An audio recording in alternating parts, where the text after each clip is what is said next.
Labvakar! Labvakar laika ziņās.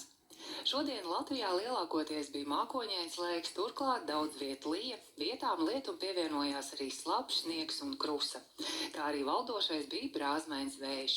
Un arī tuvākajā diennaktī Latvijā saglabāsies brāzmains vējš valsts rietumu un centrālajā daļā līdz 15–19 metriem sekundē, Līča piekrastē līdz 20–22 metriem sekundē.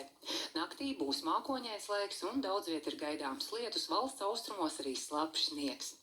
Rīt diena būs mākoņaina, daudz viet līs, vietām valsts austrumos ir gaidāms arī slapjš sniegs. Valdošais būs brāzmains, ziemeļrietumu puses vējš un gaisa temperatūra valsts lielākajā daļā no +4 līdz +5 grādiem.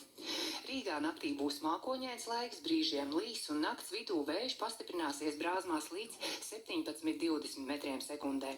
Arī rīt dienā būs brāzmains, ziemeļu puses vējš, debesis būs mākoņainas un ik pa laikam ir gaidāms arī lietus. Neliels lietus ir gaidāms arī naktī uz trešdienu, taču dienā jau debesis biežāk skaidrosies un nokrišņi mitēsies.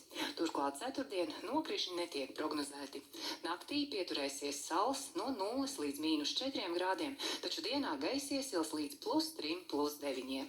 Tas laika ziņās arī viss. Ar labvakaru! Labvakar, jums paldies!